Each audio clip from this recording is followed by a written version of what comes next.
Okay, so today has been a crazy, crazy day.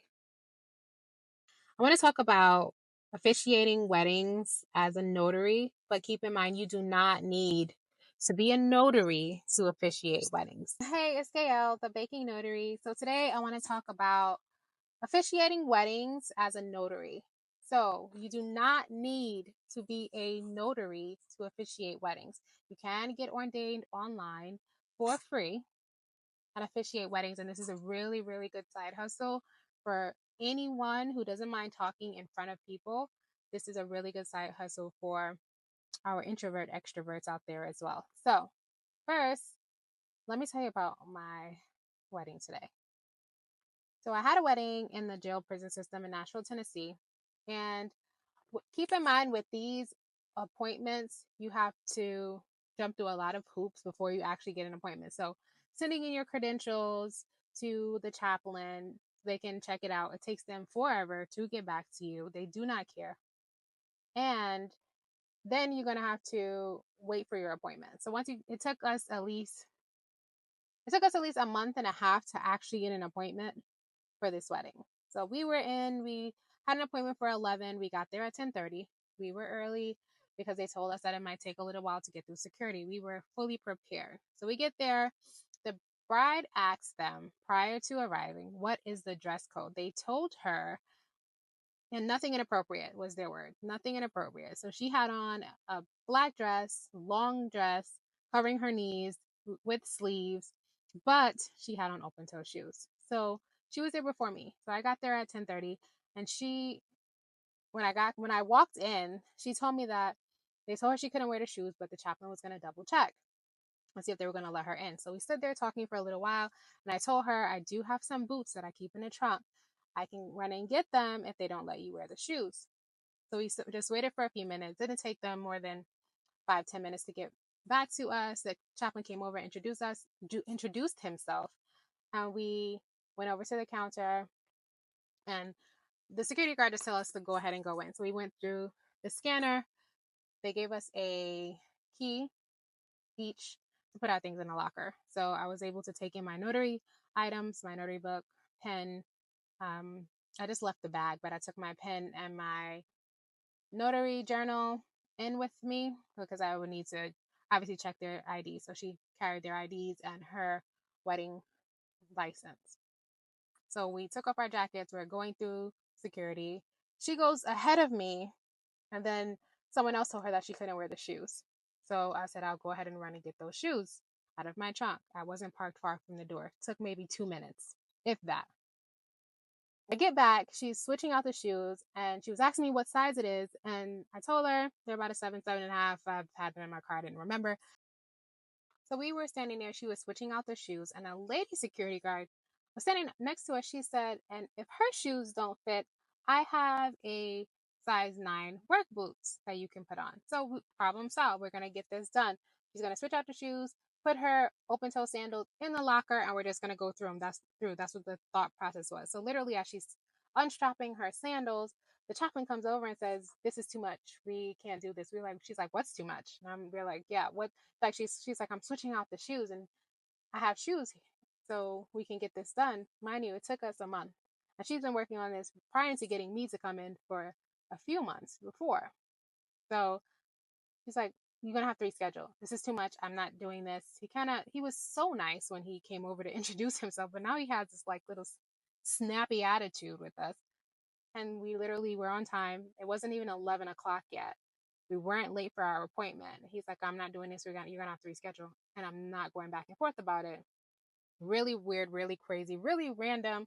She's like, I'm literally putting the shoes on, and I can't. And it's so hard to get through to you guys to get an appointment. He was like, you're gonna have to reschedule. He just wasn't hearing it. So we ended up going ahead and getting out of there.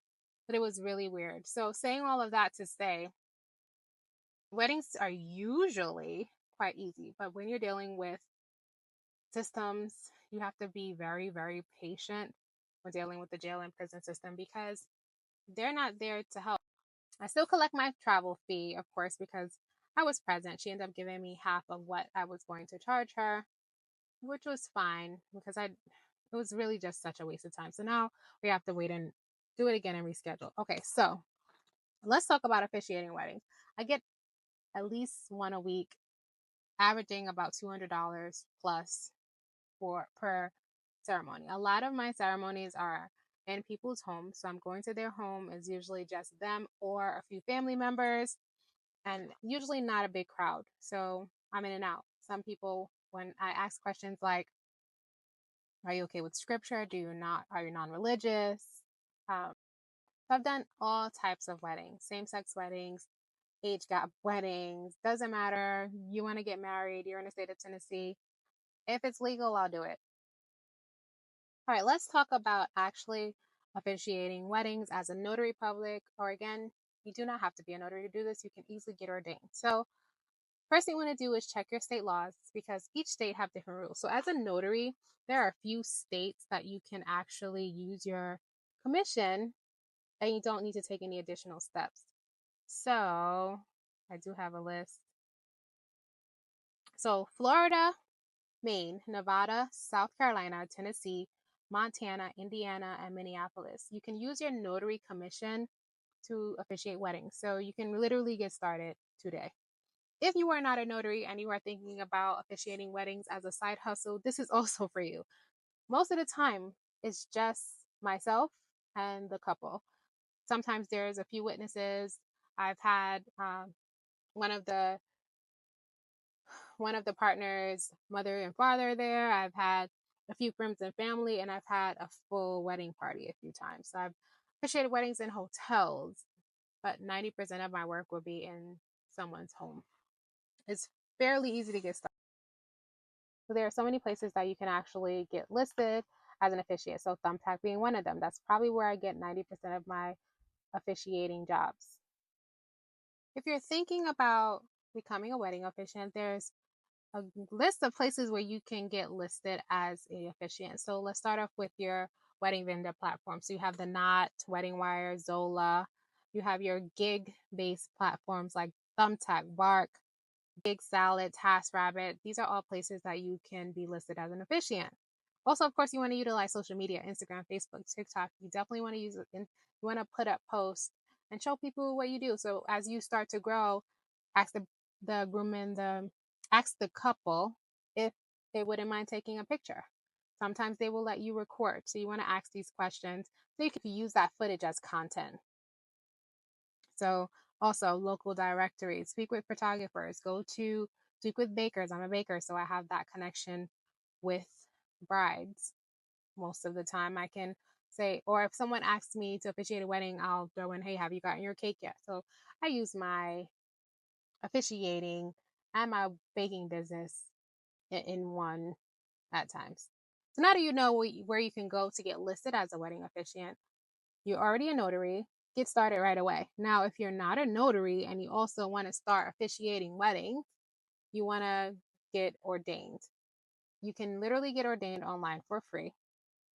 The only additional cost that you may incur is getting your your documents. So you do not have to be a member of the clergy to be ordained. You want to go online and check your state laws to make sure that you follow all of the steps that they want in your state. Some states require, after you get ordained, you need to register with your county clerk or with the county that you're officiating the wedding in. Some states do not require that. So that's something you really want to look into. I can do a longer video talking more about officiating weddings, but it's something that you can literally get started right now. Get started this weekend. It's super easy to do. You use your notary commission or get ordained.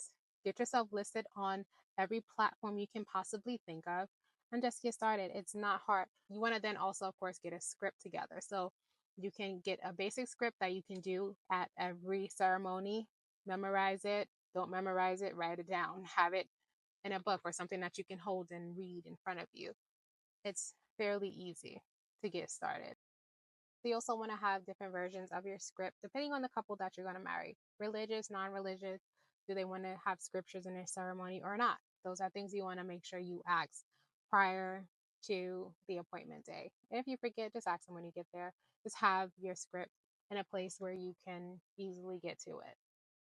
Have a simple script that you can memorize and that can go with any type of couple. So, like I said, fairly easy to side hustle that you can start now.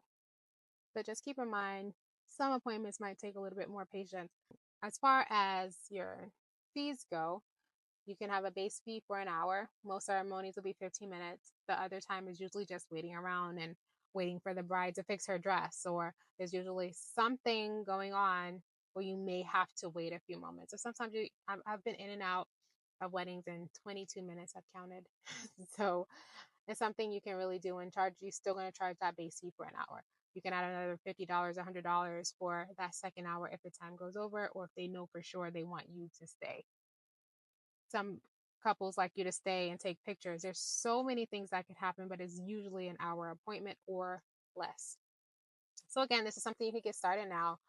If you want me to do a longer video, or if you have any questions, comment below what those questions are, and I am happy to help. You can also send me a private message if you want to talk a little bit further about your particular situation and how you can get started. Again, my name is Gaelle, the Baking Notary. Like and subscribe. I'll see you on the next one.